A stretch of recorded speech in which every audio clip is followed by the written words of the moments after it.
Welcome to the Fireside Chat with Fitness and Nutrition with Adrienne and Ken. Today we're going to be talking about how to have better posture and healthy snacks ideas to have at your desk. Would you like to kick off, Ken? Let me do that, Adrienne. Yes. So what we're going to talk about today in particular posture is slumping shoulders. You know, those rounded shoulders that you get when you're working at your desk, you know, for 8 hours a day. You're driving like this.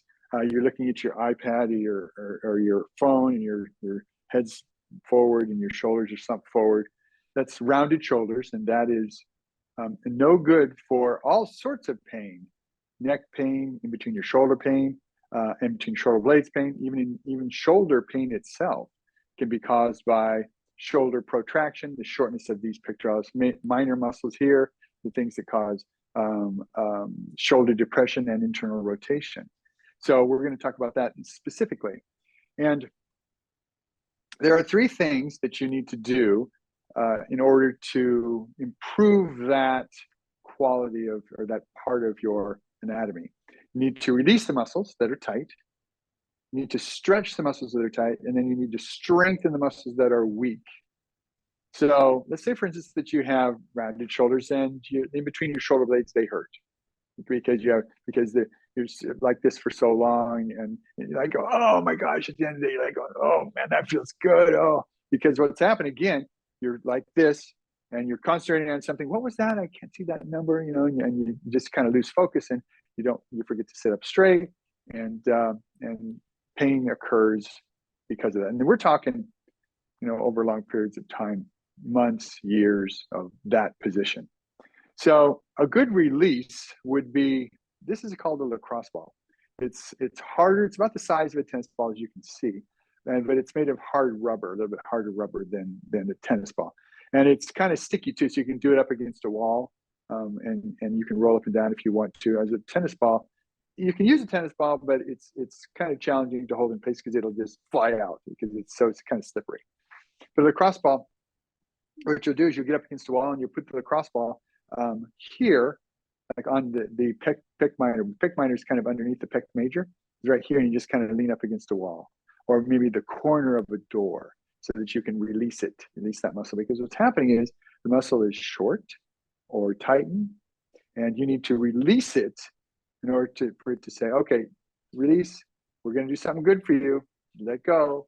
And then that muscle will not resist the strengthening part of the thing that we're going to do today. So you'll do this, and you'll push into it, and you'll be up against the door jamb or so for about 2 minutes. And you find a spot that is between 5 and 10 intensity on a scale of, between 5 and 8 intensity on a scale of 1 to 10. So it has to be, okay, I feel that. Yeah, that's kind of tight. Yeah, you can even actually take the ball and just use your hands and put it in. I kind of feel that when I do that. You don't even have to do it against the wall. Say, for instance, if you're at your desk, you could do this and nobody would know. You just go and put it right here, and kind of feel that tension release. And again, you're 5 to 8 intensity on a scale of 1 to 10, and you want to do it for 2 minutes. So what'll happen is you'll be on here for 30 seconds or so, maybe 20, maybe 30 seconds, and it might dissipate below level 5. So then we want to find a new spot, because there's going to be more than one, I guarantee it. So then move it a little bit more in, maybe up, maybe down, maybe a little bit out, somewhere in there. And it's along those muscles. There's more than one area on a specific muscle that is either has trigger points or adhesions. Those things need to be released, and again, relax the muscle so that it doesn't resist when you strengthen the other muscles on the opposite side of the joint. So that's release. That's the first technique that you'll do. And and then what you'll do is you'll do stretching. So this is a good stretch here. You'll go like this, and you'll separate your elbows and kind of push your head into your hands like this, and just kind of squeeze your shoulder blades together and kind of separate your elbows. And that's going to stretch the pec major, and a little bit of the pec minor too, a tiny bit right in here. So you're going to elongate that muscle, again, allowing it to strengthen, going through a full range of motion for the muscles in the back. And this stretch is going to be 30 seconds or so. Okay. Right? 20 to 30 seconds, just going to hold and just let that relax. Then once you're done with that, then you're going to strengthen the muscles in between your shoulder blades, which are specifically called your middle and lower trapezius muscles. And I have a device that I've invented here. It's called a stand up straight. I don't know if you can see that, stand up straight. And so what you'll do is you'll stick your hands, put your arms in here, up to right underneath your armpits. And unlike a brace, which you put on and the brace goes in the back and hold your shoulder blades back, that's fine for when you first start off. If you're in pain, if this is causing you pain, a brace is fine for the first maybe 1 or 2 weeks, but a brace doesn't fix the problem. It just alleviates the tension on your back because it pulls your shoulders back. Well, you want to alleviate the problem permanently by strengthening the muscles that should be strong in the first place. They've lost their, let's just say they've lost their strength, which they have, because you're in such an elongated position the whole day that they're long and they're weak. You need to get them back to where they were, strong and supple, I should say. And then so what you'll do is you'll just kind of squeeze your shoulder blades together. And there's an elastic band in here that is the resistance. And you just squeeze your shoulder blades together and hold for a number of repetitions. That it progresses as you get stronger. And you just squeeze the shoulder blades back and down. You don't go like this, because that's going to strengthen your upper trapezius. And we don't want that because they're already overactivated. You know, your shoulders are rounded and up like that. See the kind of the hump right there? We don't want that. We want your shoulder blades back and down, which will get the middle and lower trapezius muscles. And then you just squeeze and hold, and then relax and squeeze and hold. And you'll really feel those muscles in between your shoulder blades because it targets just those specific muscles. And then of course you can also do variations to it where you work your external rotators, where you go like this and squeeze with your hands up and try to touch your thumbs to the rock wall at the same time you're doing it, and squeeze and so forth. And that's another addition, a benefit to it as well.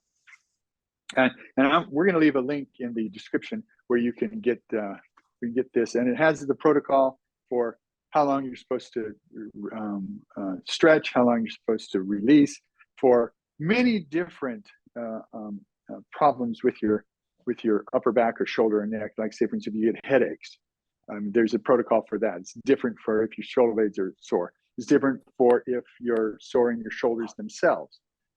If you can't turn your head to the side like this or tilt, there's different protocols for that as well. But it all leads back to strengthening those shoulder blade muscles, because if they're back like this, there's much less problems that's going to occur for every other system. Those are the major things that everything else is connected to. So do you have any questions, Adrienne, on that as far as posture for forward shoulder?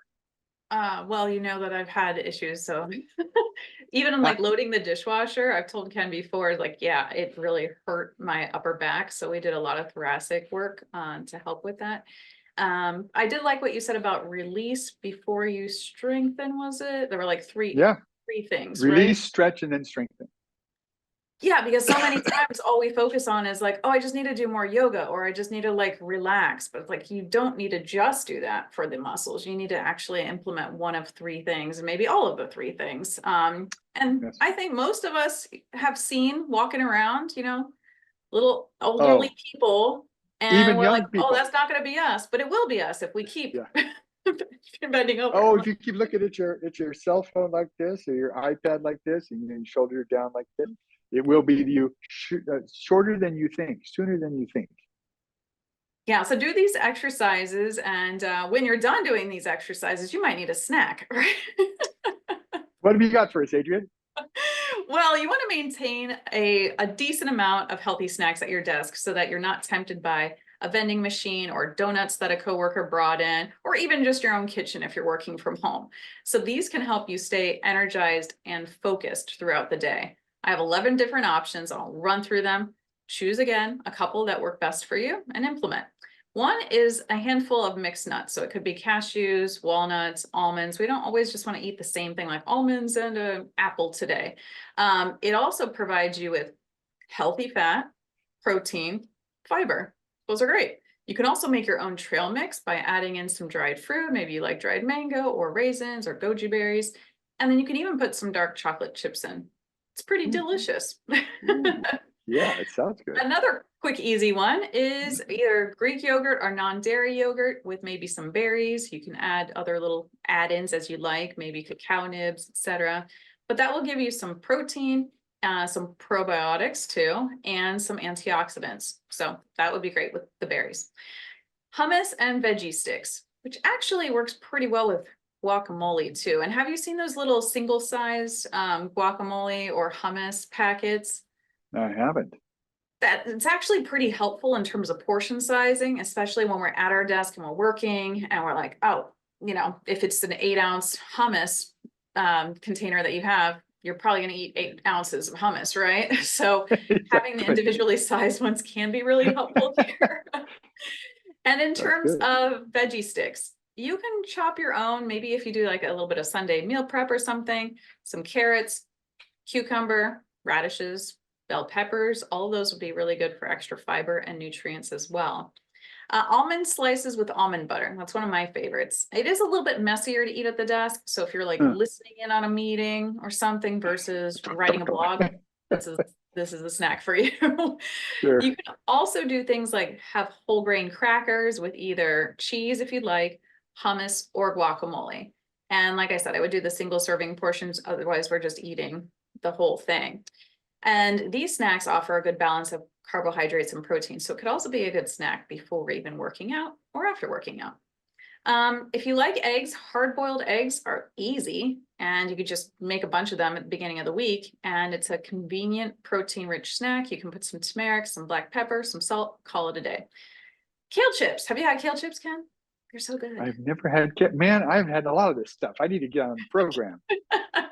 Okay, you can make your own kale chips, which are definitely cheaper, or you can buy the prepackaged kale chips, which are pretty delicious. So I'll put a recipe in the link below, but at least you'd be getting a serving of vegetables just sitting at your desk, some dark green leafy vegetables, and it's in the form of a chip, essentially. It's really good. Another thing is dark chocolate with almonds. Now, again, we want to kind of portion size here because it can be easy to eat half a bar of chocolate if we're just breaking off little bits and reading or being in a meeting. You can also make dark chocolate bark with some dried strawberries. I did this with some sea salt, really good. Ooh, that sounds So good. I would say very, very chef's kiss on that one. Oh, yes, I can see that. Oatmeal cups, if you want. I mean, I would say that this could be a snack, but also chia seed pudding can be really good. And I have a spiced vanilla chia pudding that might be worth checking out. And if you like oatmeal, and again, you're going to work out, also a great option. Roasted chickpeas. This is another one that not everybody has tried. Have you seen these as snacks? I haven't seen those either. You can Gosh. make them or you can just buy them. But it's protein rich and it's much better alternative to eating just chips like, potato chips at our desks. So Yeah. that's number 10. Number 11 are healthier cookies. I'm not saying never eat cookies. I love cookies. I've been known to be a cookie monster. It's my avatar. But I have a healthier tahini cookie recipe that has less added sugars, but it's still something sweet if you don't like the dark chocolate options. So again, main things here, when we're working at our desk, we're not always mindful. That's why I would mention having portion sizes already done for you, essentially. This much chocolate I'm bringing up to my desk from the kitchen. And then also just choosing snacks that work with your dietary preferences. If you're off of dairy, I've mentioned a number of dairy-free options. If you are allergic to eggs, skip that one, try something else. But having a variety of wholesome snacks either at your desk or available to you from the kitchen at your work or at your home is really important for us to stay focused and energized. So, any questions? Yes. How much is a serving of nuts? How much should you be having? About an How much is ounce. that? About an Yeah, ounce. Is about that an like what, a ounce, palm full, or like what two is that? tablespoons, really. And then for almonds specifically, I'm not sure why I remember this, but I think it was like 15 to 19 almonds is a serving. Okay. And that can be easy to double or triple when we're not paying attention, right? I know. Again, so would you recommend, like I think you just said, make a portion, maybe put it in a plastic bag or something, to where that's all you eat. You don't have any more than that. So it's easy so you don't overeat, let's just say. Yeah, and if you're worried about sustainability, you can, and you're at your house, it's a little bit easier. You can always have like a glass bowl that you've like, here's my 1 ounce of this, and then bring it upstairs or to your office or wherever your office is. But that can be helpful. But again, I mean, you can find healthier forms of either like, not plastic per se. It is possible. I would also say there are like sustainable baggies that you can get these days. So you can also just try those. They usually have Velcro and cloth, and then you can wash them. So however it needs to be done. We should have a whole episode on this, actually. I'm thinking We about this. should, yeah. But yeah, if you guys have any questions, feel free to leave them in the chat or the comments. And then we'll put some extra information in the description so that you'll know where to get the stand up straight to help improve your posture. I'll put some recipes in there. And then we will see you all next time. Oh yeah, link, like and subscribe, please. Please. Ken, you always like to end with that word. Consistency, Adrienne, consistency. Do it on a consistent basis. And just do like we kind of evolved into saying, pick 1 or 2 things that you can do, that you think you can do, and start small and then build from there, but do it consistently. Yeah, I would definitely say personalize what we're suggesting to you, and then just implement slowly, because doing a little tiny bit of homework, so to speak, rather than the whole thing is still better than a 0, right? That's true. Yes. All right, Yes, we'll see you all next time. Take Bye. care.